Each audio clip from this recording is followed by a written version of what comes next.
We're into day 4 of the government shutdown, and thousands of TSA workers across this country are reporting for duty despite not getting paid.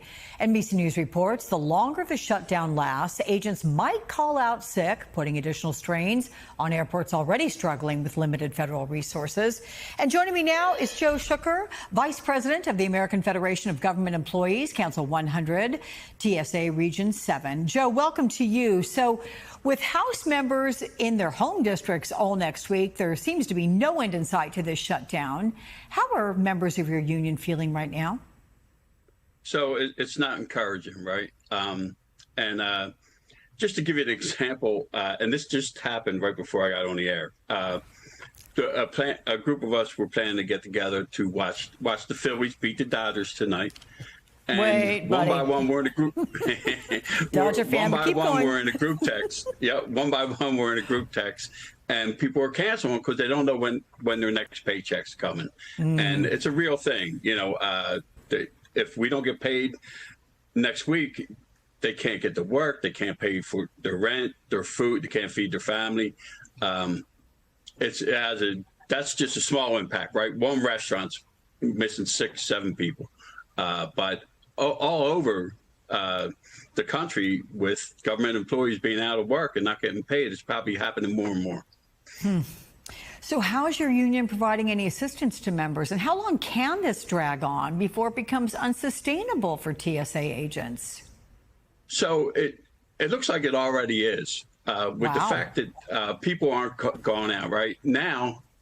You have to, your last money that you have from your last check has to make you to God knows when, right? It could be, last one was 35 days to shut down. So now gas money was an issue. Public transport was an issue.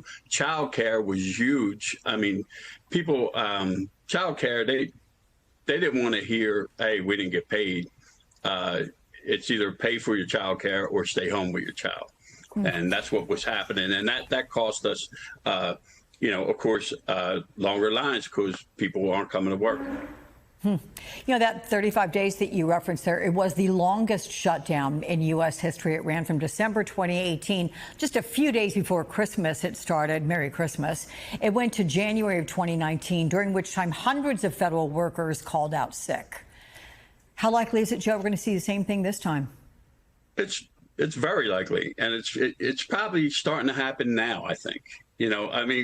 Because we're basically veterans of the shutdown now. We went through the last one, which was 35 days. So people then didn't know what to expect. They know now. They know they're not getting paid. They know they're running out of money. They know they won't have money to get to work. So that's happening now. And I'd be surprised if it's not happening hard over this weekend. You know, you say you're a veteran, but does this shutdown feel different to you? Do you have any confidence lawmakers are going to come to an agreement sometime soon? No, I think last time, and, I'm not 100% certain, but it seemed like they were talking. Right now, it doesn't seem like anybody's talking to anybody. And like you said, they're not in next week. So we're not getting paid, right? We're going to miss a whole paycheck unless they get together next week sometime. Okay, Joe Schucker, best of luck to you. Thank you so much for giving us the lay of the land there. Appreciate it. Sorry. Yep. So what I'm worried about is, and this is the main thing, I think, our guys get distracted, right? We got a high stress job. We have to, we're looking for bombs, weapons.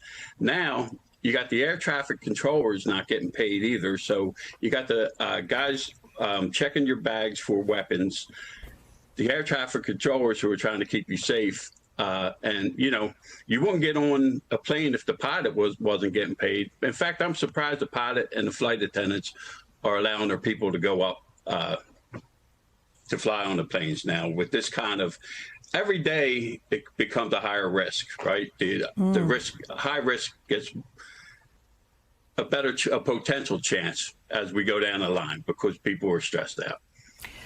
I gotta tell you, Joe, I was feeling okay about my flight on Monday before talking to you, but listen, there's a lot of security concerns. So thanks so much. I'll be really, anxiety ridden between now and getting on that plane until I land. It's all good. I appreciate your candor.